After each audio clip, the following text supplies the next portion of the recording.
Tá. Então, boa noite a todos. Espero que todos estejam bem. A gente vai dar continuidade ao nosso trabalho, que procura relacionar Cabala e Tarô, né? E a partir da ideia dos 32 caminhos da sabedoria, né?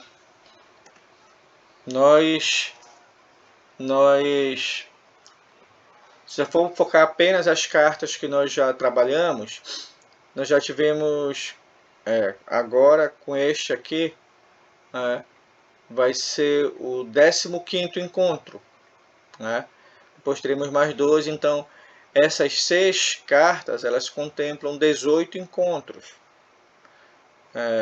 Acho que nós tivemos, antes do Louco, que foi a primeira carta, nós tivemos uns 3 ou 4 encontros, né? Então esse trabalho com tarô a gente vem conduzindo desde setembro do ano passado, mais ou menos, dando continuidade a um curso de Cabala que começou basicamente acho que foi no final de 2020, eu acho, no primeiro semestre de 2020, eu não me lembro direitinho, né?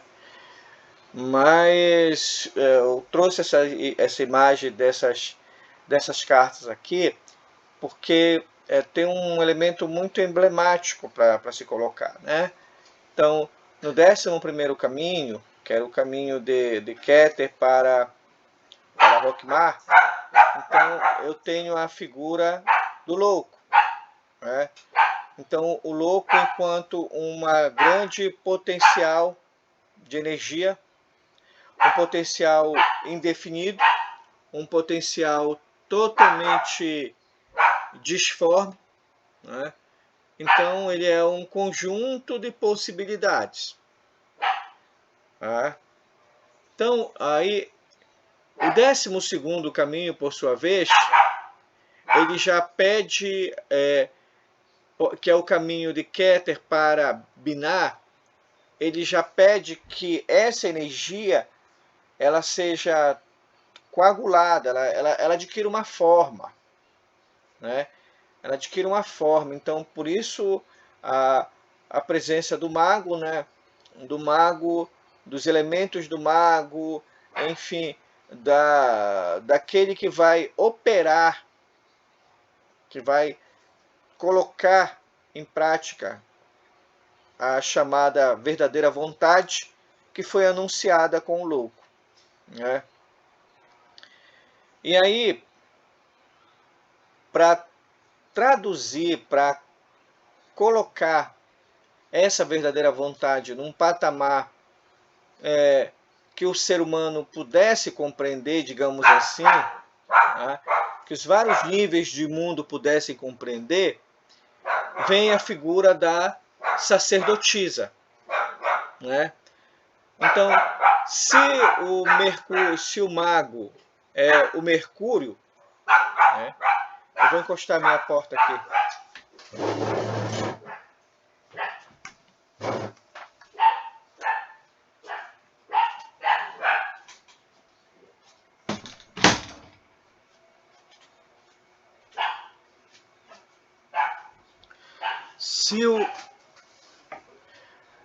Se o louco é o Aleph, que é o ar, que é o sopro, se o mago é o Mercúrio, né? Mercúrio, né? A sacerdotisa, ela vai trabalhar com a energia da Lua, né? E com a energia de Bet, ou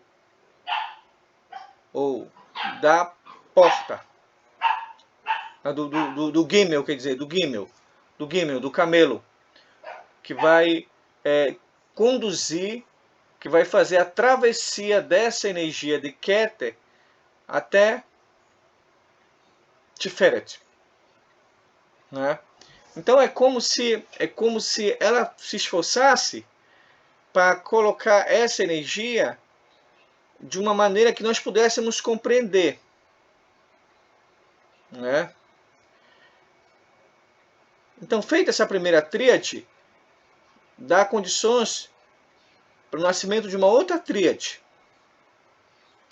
que é a imperatriz, né? A imperatriz, que vai estar relacionada a Dalet, né? E ao imperador, que vai estar, do ponto de vista do tarô do Crowley, associado a Tzad, ou seja, o justo. O imperador olha para a imperatriz olha para o imperador. Eles se complementam. Muito bem.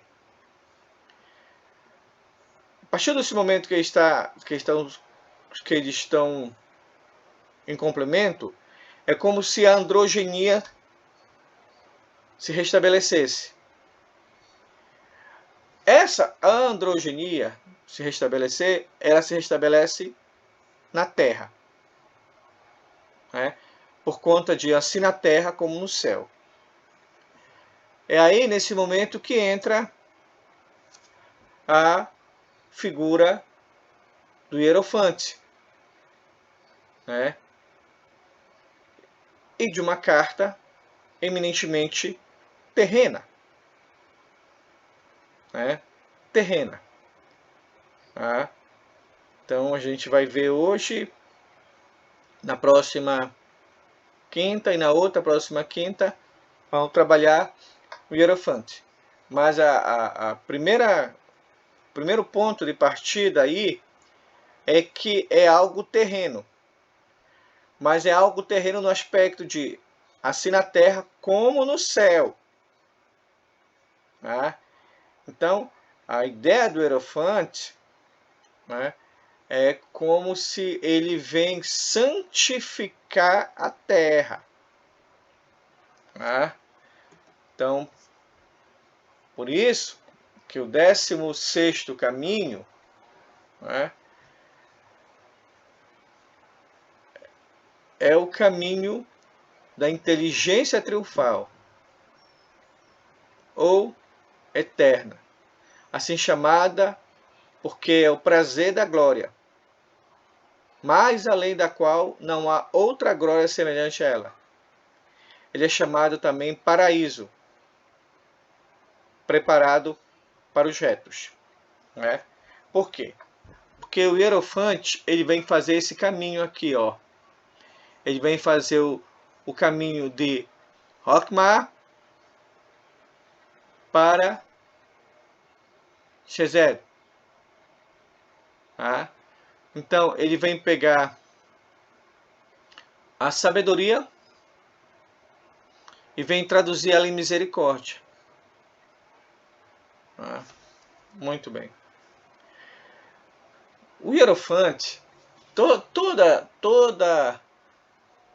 a escola de mistério, né? Toda a escola de mistério, ela tem o seu hierofante, né? A sua chamada hierofania. O conjunto de indivíduos encarregados de fazer com que o assim na terra como no céu aconteça. Ou o que é em cima é como aqui embaixo aconteça. Por quê? Porque o hierofante, ele vai fazer a ligação do macrocosmos com o microcosmos. Ele vai fazer a ligação da linguagem divina à linguagem humana. Tá? Então, ele vai tentar colocar em palavras aquilo que é pura potência divina. Então, por isso que frequentemente a linguagem do Hierofante, ela é profundamente apocalíptica, porque ela é fruto de revelação. Não é? E quando os hierofantes eles enviam as mensagens, né, e essas mensagens elas encontram os vasos adequados para receber, esses vasos, o primeiro sentimento que eles têm é de estranhar, porque eles não compreendem a linguagem, não é? Por isso que vai se dizer os seres zigue-zagueavam, não é? Porque tu não vai conseguir entender a linguagem porque o teu óculos ele só consegue ver determinado ele tem um limite da visão. Os teus olhos eles têm um limite da visão. Eles não são olhos ainda abertos a contemplar a visão da revelação divina. Mas quem tem olhos, ouvidos, coração, enfim, quem tem todo o seu ser aberto para receber as orientações divinas é o hierofante. Aí ele recebe e encaminha. Tá? Ele recebe e encaminha. Então, o hierofante, a posição do hierofante somente chega, né, para aqueles que são conhecedores dos mistérios sagrados. Veja, não é estudioso do mistério sagrado. É conhecedor. Né? Conhecer no sentido de que ele e os mistérios sagrados são um. Conhecer no sentido de viver os mistérios sagrados. Conhecer no sentido de tomar os mistérios sagrados como modo de vida. Né? Viver conforme a palavra. Não haverá separação entre o que o hierofante fala e o que o hierofante faz. Né? Então, há um processo de unificação, de união mística entre o que ele fala e o que ele faz. A vida dele continua sendo uma vida na Terra, mas não é vida da Terra. Vamos dizer assim. Por que eu estou dizendo isso? Porque o hierofante, ele pode ser aquele, a gente pode estar falando de seres que estão numa outra esfera de entendimento, né? Profundamente espiritual, né? E que se encontraram vasos aqui na Terra que são capazes de dar forma de palavra ao ensinamento deles. Né? Então, os hierofantes, enquanto grandes chefes da fraternidade branca, por exemplo, ou grandes chefes das chamadas da sabedoria perene, da igreja invisível, né? Eles são os instrutores da humanidade. Né? E esses instrutores eles têm que fazer com que a instrução chegue, né? Nesse aspecto daí. Né? Então, estou dizendo isso porque também porque esse hierofante também ele adquire carne e osso. Tá? Ele adquire carne e osso. Né? Então ele passa por um período muito longo, né, de aprender isso. Vai aprender isso. Né? Então, pessoas como Buda, Mani, né, Cristo, eles foram vasos perfeitos, mas que demoraram um tempo para receber tudo o que tinham os chamados grandes mistérios para realizar a função deles de homem-deus. O Jean-Baptiste Villermoz tem um livro chamado O Ministério do Homem-Deus. Né? O Homem-Deus. O Ministério do Homem-Espírito é do Saint-Martin. Ele tem o Homem-Deus. que é justamente falar dessa natureza do Cristo, tal como um grande hierofante. Né? Se é um caminho espiritual, se é uma experiência espiritual, então está dizendo que ela é possível ser realizada pelo ser humano. Porque ela já existe no inconsciente coletivo do ser humano. Né? E porque também na imaginação divina, no Imaginatio Dei, ela também existe. Né? Então, esse conhecer dos mistérios sagrados, né, leva tempo. Leva tempo. Né? Por isso que a construção do hierofante ele é uma construção desinteressada. Por quê? Porque ele não está interessado em chegar em algum canto. Tá? Então, ninguém adentra o caminho espiritual tendo como objetivo a iluminação. Tá? A iluminação ela é um processo decorrente do próprio caminho. Por isso, mais importante do que pensar na iluminação é caminhar. O fundamental é a caminhada. O fundamental é a trajetória espiritual. Esse é o fundamental. Porque é a trajetória espiritual que vai me dizer se eu estou próximo ou não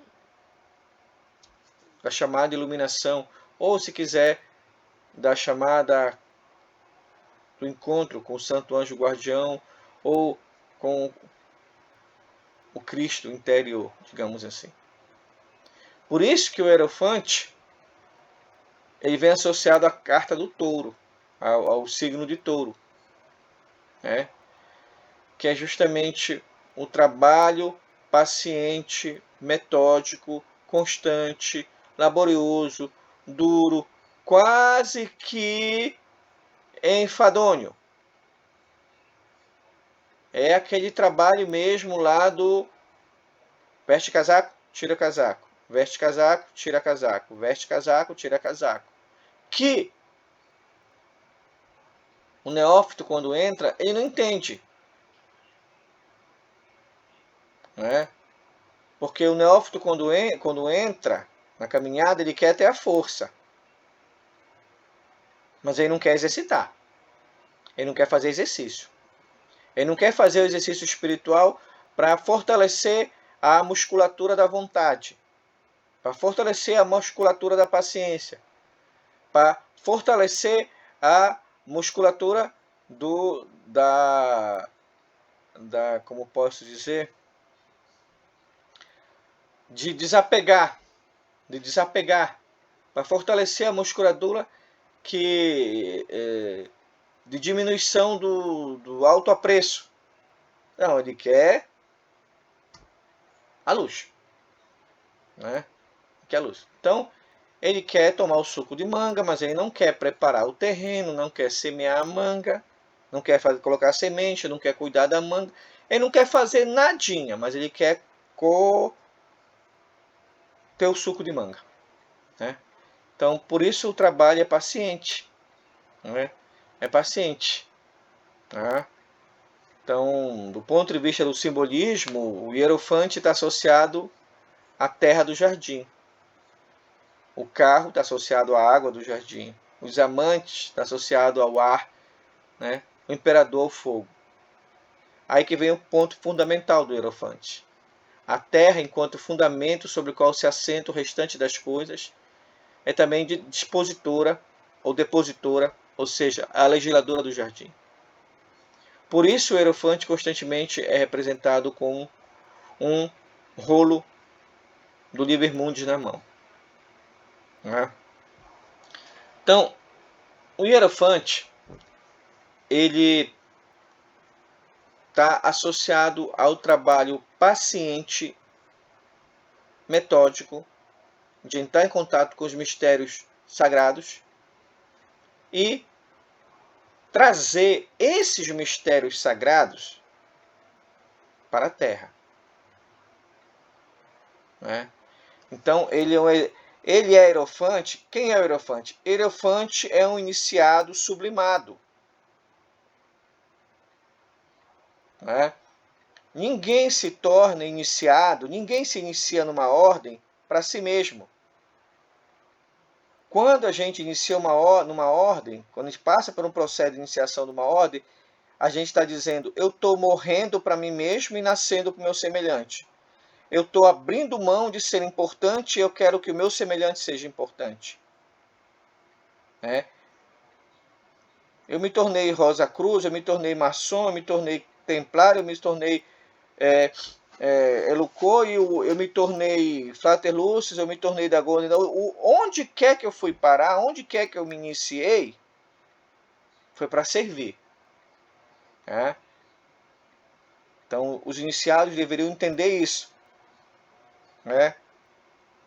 Porque o fundamental, né, como diz aquela grande invocação, é morrendo que se vive para a vida eterna. Então, quando tu inicia, é como se tu te desse um reset na tua vida.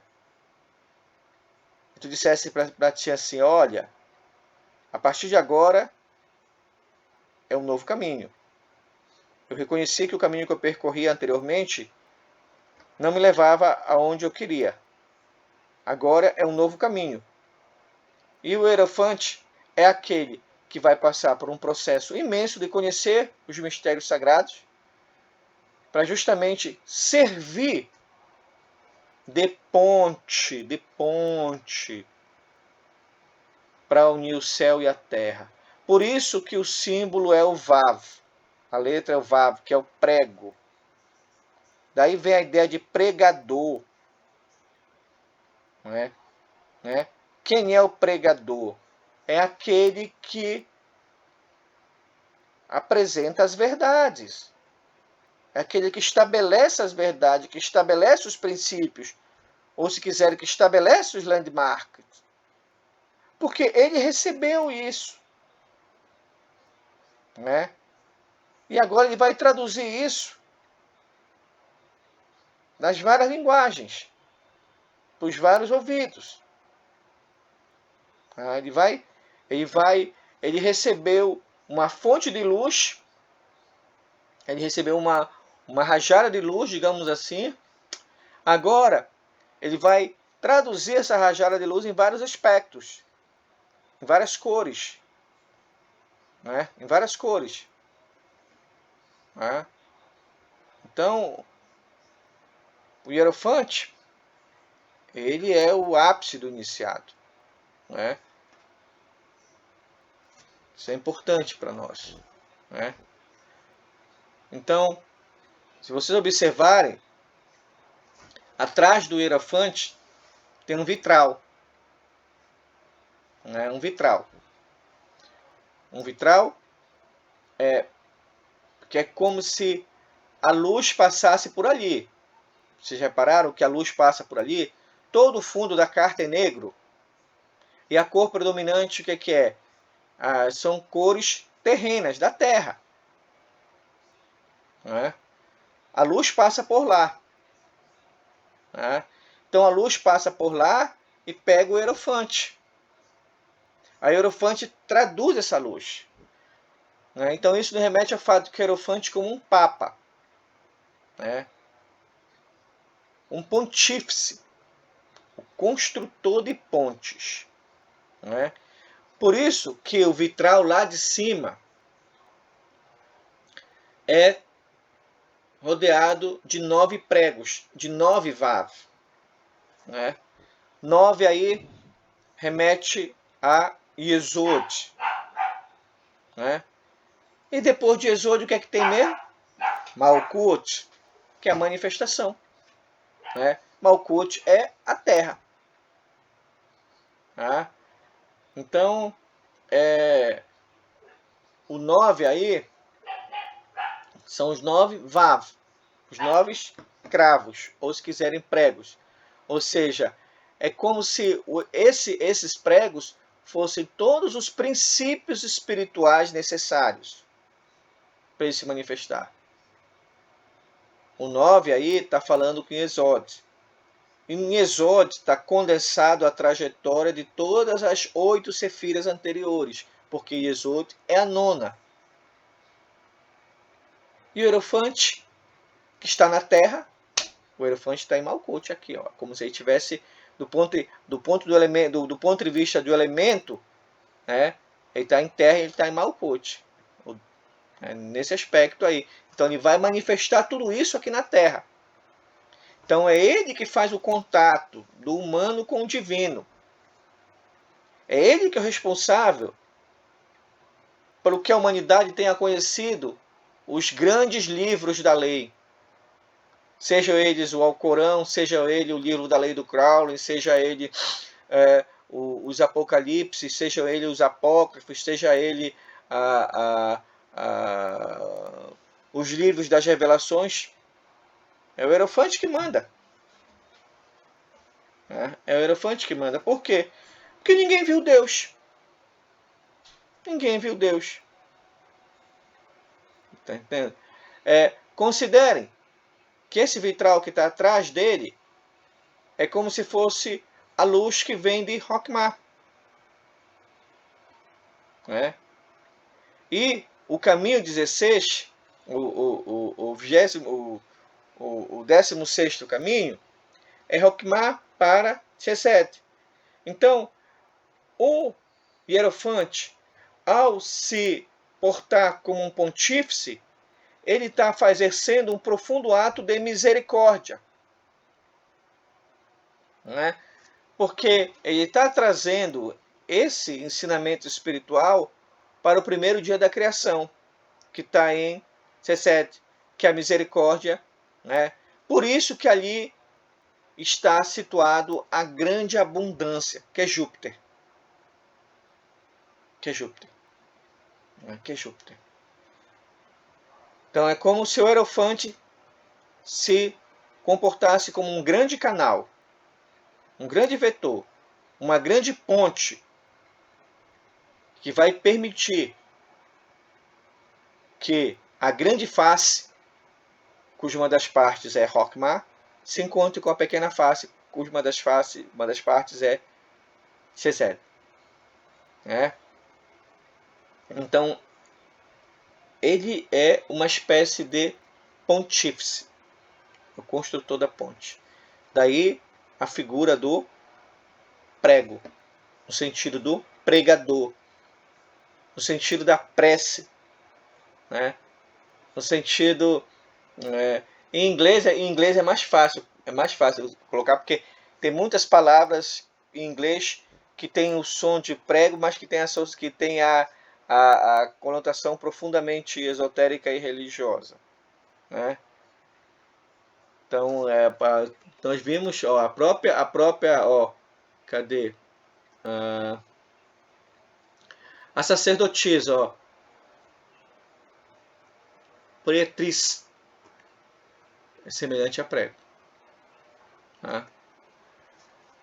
Então os pregos trazem ao Hierofante a lembrança da responsabilidade pelo conhecimento. Ou seja, o prego quer dizer princípio, estabelecer. Tá? Colocar o fundamento. Né? Então, é por isso que implica responsabilidade. E o preço disso é a eterna vigilância. Né? Então, por isso que o Hierofante é o guardião. Né? Por isso que toda escola de mistério ela deve ter o seu Hierofante como fiel depositário e fiel guardião do que? Dos mistérios sagrados. Por quê? Porque o ser humano ele pode cair na tentação de fazer com que esses mistérios sagrados sejam profanados. Não é? Ganhe uma conotação de outro tipo. Não é? De outro tipo. Não é? Isso é muito interessante porque quando esse templo é profanado, a primeira maneira que ele é profanado é ele se transforma numa grande empreendimento, né? Um empreendimento. Por quê? Porque geralmente o ser humano ele só dá valor àquilo que ele paga e que ele paga caro, né? Então por isso que a história da humanidade é marcada pelos pseudos hierofantes, os fundadores de escola que exigiam dos membros altos volumes, altas quantias de dinheiro para poder ter acesso a determinados mistérios, né? Então daí que vem essa tendência a fazer da iniciação um empreendimento, fazer das escolas um empreendimento e fazer das escolas esotéricas uma instituição empreendedora, como uma empresa com contabilidade, né? Essa parte que foi profundamente deturpada da ideia do hierofante, né? Então, aí só vai sobrar a parte morta do processo, né? Então as escolas, esse tipo de escola se transforma numa espécie de museu do esoterismo, né? De museu do esoterismo, né? Porque ele perdeu o contato com o hierofante, né? E pelo fato de ele perder o contato do hierofante, o que acontece? Ele ficou muito preso à ideia empresarial, e a ideia empresarial ela é movida pelo dinheiro. Aí, quando as pessoas veem o dinheiro aparecer, elas começam a se afastar totalmente, a priorizar o dinheiro, né, e se afastar da perspectiva do hierofante. E aí então elas começam a brigar, a segregar, e aí por isso que aparece um montão de ramificações de escola, cada uma dizendo que é portadora de uma tradição, né? Então isso aí é uma espécie isso aí é prova de que não houve a responsabilidade com os fundamentos, né? Não houve a eterna vigilância, digamos assim, né? Não houve, né? Então espalhou as coisas assim de uma maneira que se perdeu os princípios, né? Os pregos aí são os princípios. Os pregos são os princípios, né? Então, quando esses princípios aí eles não são princípios espirituais, a escola se arrebenta. Esse prego é fundamental, porque esses pregos eles estão na figura do Cristo, né? Esses pregos estão na figura do Cristo, né? Então, os pregos eles mostram um sentido esotérico fundamental, né? Na cruz do Cristo, né? Então eles vão mostrar justamente Cristo como um hierofante, o que é muito, muito, muito claro no Evangelho de João, não é? No Evangelho de João, porque se não fosse a crucificação, a gente a gente não teria tanta a disseminação da ideia do Cristo, né? O fortalecimento do Cristo enquanto um grande hierofante, né? Mas vamos seguindo. Na mão esquerda do hierofante, né, tem um símbolo, né, representado com a gula, que demonstra parte do significado dessa carta é do que Deus feito homem. Esse é o símbolo da encarnação divina, o que é coerente com o simbolismo do vitral atrás dele. Ó, o 16º caminho não é esse aqui? Rockmar para cá? Então, tá? Só que aqui, por que é encarnação? Porque aqui começa a criação. Aqui é o primeiro dia, Resed é o primeiro dia, Gevurah é o segundo, Tiferet é o terceiro, Netzah é o quarto, Rod é o quinto, Yesod é o sexto e a Terra é o sétimo. A criação começa aqui, ó. O primeiro dia aqui. Por isso que há um processo de coagulação, né? De fazer com que esses princípios espirituais adquiram contornos, adquiram linguagem, adquiram simbologia, símbolo e simbolismo terrenos para poder ser entendido, né? Por quê? Porque se essa simbólica não é entendida, o ser humano ele não se torna co-criador divino, né? Então, o hierofante ele é um construtor de pontes para que o ser humano volte à sua condição de co-criador divino, né? É nesse aspecto. Por isso que é uma espécie de Deus feito homem, e daí isso se relaciona ao simbolismo que falei para vocês ainda há pouco, dos pregos na cruz, né? Então isso é importante, né? Na mão direita daí tem um cetro, né? Um cetro onde eu tenho 3 círculos entrelaçados representando os 3 éons, né? Que na tradição do Crowley é o éon de Ísis, o de Osíris e o de Horus, né? Então, aqui está uma perspectiva de dizer o seguinte, que a história da humanidade, né, que a história espiritual da humanidade, né, ela é marcada por grandes ciclos, né? Então, por exemplo, se eu pego a tradição judaico-cristã, eu tenho um primeiro grande ciclo, né? Primeiro grande éon, né? Ou seja, um conjunto de comportamentos e princípios espirituais, né? Então eu tenho no Velho Testamento, eu tenho o éon do Pai, né? Do Pai, né? Segundo a tradição judaico-cristã, né?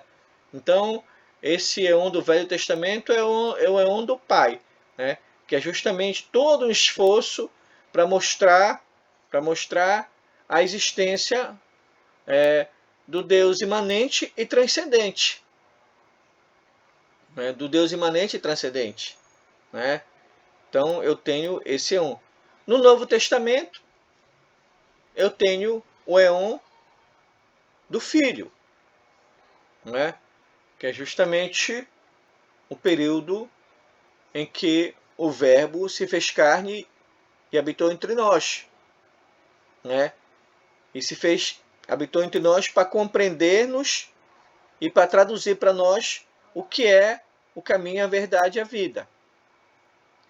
E que isso não é uma questão de religião, né? Por isso que ele diz, eu não vim tocar ou trocar um J, né? Não vim fazer isso, né? Não vim fazer isso, né? Mas quando ele vai no éon de Cristo, ele ainda anuncia um novo éon, que lá em João está o Paráclito, vocês lembram? O Paráclito. Ele vai dizer que ele tem que ir porque o Paráclito tem que vir. Aí o terceiro éon, na linguagem do judaico cristã agora, né? Porque os irmãos judeus ainda estão esperando o Messias, né? Então, na linguagem cristã, esse éon é o Paráclito, é o Espírito Santo. É a igreja interior, é a gnose interior, né? Então, os três éons aqui dessa terminologia egípcia que o Crowley apresenta, é que a humanidade durante muito tempo ficou sob o signo da grande mãe, que é Ísis, né? Que é Ísis, né? Então, ele estava olhando para o outro lado do mundo, né? Porque a tradição judaico-cristã, ela abarcou uma parte do mundo. Essa outra parte aqui, ela não chegou tanto ainda, né? Então, eu tenho o éon de Ísis, né? Que é justamente a fórmula do éon de Ísis, é a grande mãe, né? É a natureza enquanto a grande dispensa do ser humano, o grande útero do ser humano, né? Muito bem. Então, a mãe, a mulher, né, o ritmo da natureza tinha grande importância, né? Então isso as práticas espirituais, as fórmulas espirituais, as experiências espirituais estavam muito associadas à ideia da natureza enquanto a grande mãe, né? Então proliferam-se cultos e culturas que contemplam a natureza como grande mãe, né? E há um processo de sacralização da natureza enquanto grande mãe, né? E sacralização da mulher, né? Porque a mulher é aquela que, sendo a que dá a luz, ela sabe de quem é o pai. Então, é ela que vai distinguir as linguagens, as consanguinidades dos clãs, das tribos. Então, ela vai ter um papel muito forte do ponto de vista da organização da sociedade. Isso vai ser substituído por Osíris, o Eon de Osíris, né? Que é o deus sacrificado, né? Então, eu poderia colocar o Eon de Osíris como sendo o Eon de Cristo, né? Porque Cristo e Osíris, do ponto de vista de uma terminologia esotérica, é a mesma coisa. Tá entendendo? Então, Osíris é o Deus sacrificado. Né? O Deus sacrificado é aquele que se sacrificou. Né? Aí eu tenho o terceiro Eon, que é o de Horus, que é o que está começando. Né? Que ele faz uma espécie de superação, conservação e negação do Eon de Osíris e de Ísis. Então, uma nova verdade vai aparecer, né? Mas que não é uma verdade religiosa, científica, moral ou ética. É uma verdade que é experimentada no coração das pessoas, né?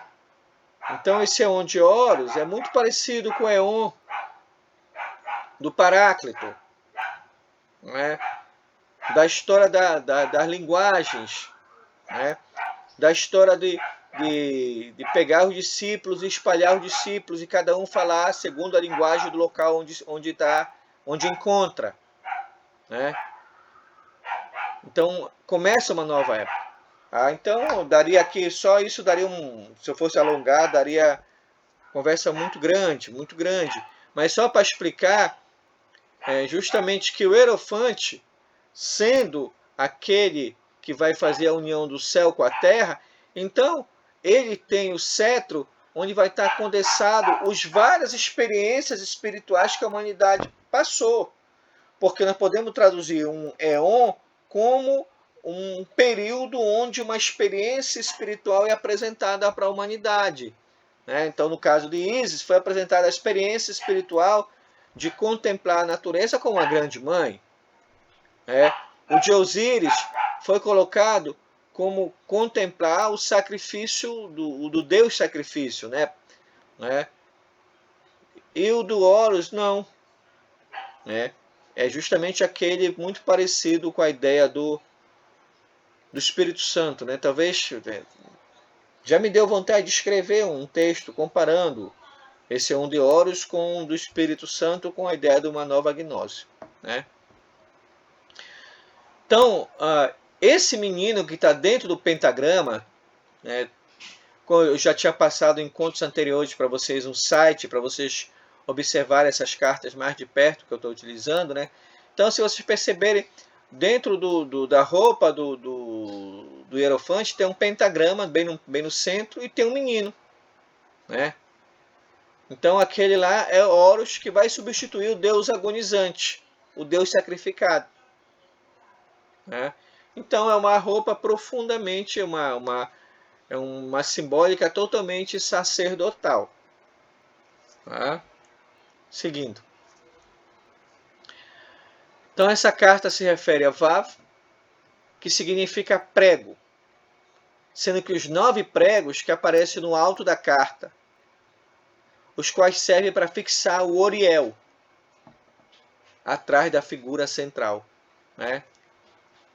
O Oriel quer dizer o orifício por onde passa a luz da eterna sabedoria, a luz divina. Tá? A luz divina. Então é ela que emana e chega no hierofante. Aí agora ele vai fazer o trabalho dele. Então ele precisa observar qual é a linguagem desse tempo agora. Ele precisa fazer com que aquela escola espiritual se adeque ou dialogue com as dores do seu tempo. Então, por isso ele tem que ter claro os eons passados, para observar as mensagens novas. Por isso que ele tem que ter, por isso que ele vai dar uma nova leitura, uma nova arrumada para a simbólica do conhecimento tradicional a que a humanidade conheceu. Não é? Mas quem vai permitir isso é esse Oriel, ou seja, esse vitral, esse orifício por onde a luz passa. Né? E aí que entra a figura do touro. Repare que o hierofante está sentado num touro. Vocês perceberam que ele está sentado num touro? Né? Então eu tenho vários elefantes circulando o hierofante. Né? E o elefante, a natureza dele é parecida com a do touro. Né? Ao redor dele eu tenho aquelas 4 querubes que estão na figura, que estão na carta também do mundo, e que estão também nos evangelhos, e estão na visão de Ezequiel. Né? Estão lá. Na visão de Ezequiel, estão no Apocalipse, estão na carta do mundo. Né? Estão lá. Né? É como eles se aparecessem como guardiões do santuário, né? Onde o hierofante está. Né? Onde o hierofante está. Então, qual é que é a meta do hierofante? Né? É fazer a união do microcosmo ao macrocosmo. É trazer a luz. É fazer a luz se manifestar em nós, por nós, através de nós, tal como se manifestou nele, tendo o Oriel, a partir que passou por ele e se manifestou nele. Né? Esse é o trabalho dele. É fazer a luz se manifestar. Né? A luz se manifestar nesse caminho. Então, a experiência espiritual do 16º caminho é dessa unificação do céu com a terra. Né?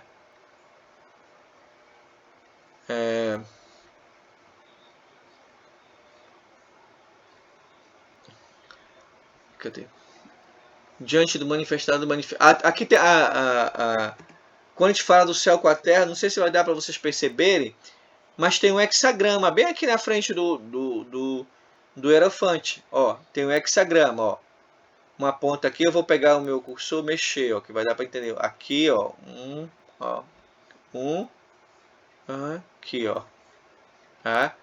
Um hexagrama. Uma ponta aqui, 2, 3, 4, 5, 6. Né? O triângulo de cima se juntando ao triângulo de baixo. Até porque o hierofante, o número dele é 6. Tá? E só se junta de cima com o de baixo porque tem um Vav para fixar. Por isso que Vav é 6 também. Né? Se quiserem ir um pouquinho mais longe, né, é como se eu dissesse Yud, Yud é 10. Yud é 10. Aí Yud é a mão, certo? Então ela abriu a mão. Abriu a mão. Né? Yud. Quando ela abriu a mão, ela compartilhou. Aí nasceu uma outra metade dessa compartilhação, que é o Re, que é 5. Né? Que é 5. Né? Então, da junção do Yod com Re, dá Iá. Né? Iá. E também dá 16, dá 15. 15 é 6. Por isso que a terceira letra do tetragramaton é Vav. Yud, Re, Vav. Né? Só que a única razão de ser do Vav é se manifestar, porque ninguém se torna iniciado para si mesmo. Eu queria ser iniciado, eu quero uma medalha, eu quero um diploma, eu quero um novo catecismo, eu quero um novo caderninho. Ninguém se torna iniciado para si. Quem se torna iniciado é porque está pedindo para morrer para si, para servir. Por isso que o hierofante não se contenta em ficar aqui. Ele quer ir para a terra. Por isso que o touro aparece aí. E por isso que na frente dele está um hexagrama. Então, um hexagrama. Né? Então, diante do. Então, o hexagrama mostrando isso, né? E na frente dele, se repararam, na frente dele, tem um hexagrama aqui, né? Tem um hexagrama. No peito dele tem um pentagrama. E tem a criança, né? Muito bem. Essa criança, como eu falei, é um de Horus, né? Do ponto de vista da construção telêmica do Crowley. Né? E aqui também, para fazer jus a essa construção do Crowley, né? Na frente tem a chamada Mulher Escarlate, né? Comentada no livro da lei. Que também aqui daria um outro encontro para comentar só essas duas figuras lá, a criança e a Mulher Escarlate. Né?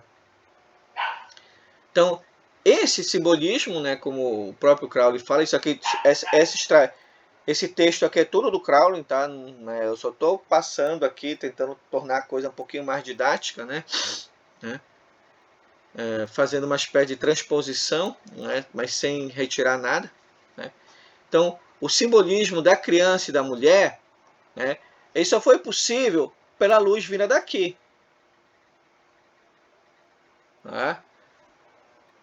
Onde atrás da cabeça, aí sim, essa luz que é um Oriel, né, que é justamente um vitral com uma flor de 5 pétalas. E eu espero que vocês estejam acompanhando e observem que ao redor dessas 5 pétalas tem uma cobra e do outro lado tem uma serpente.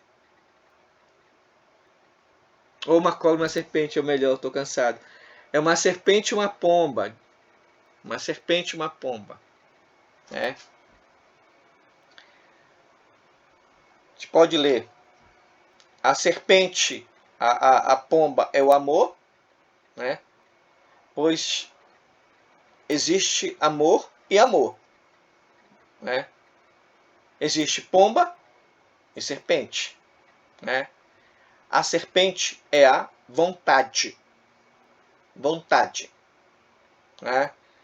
Então, ela tem a ver com amor sob vontade. Né? Amor sob vontade. Né? E a pomba tem a ver com doçura, candura. Né? No fundo da carta, tudo escuro, né? Isso tem a ver com Nuit. Né? Nuit. Aí a gente está falando da cosmologia egípcia. Né?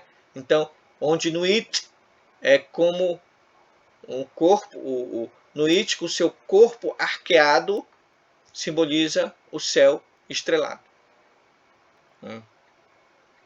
O touro, né, tem a ver com a terra. Né? Terra. Né? Então aí eu estou falando da necessidade de um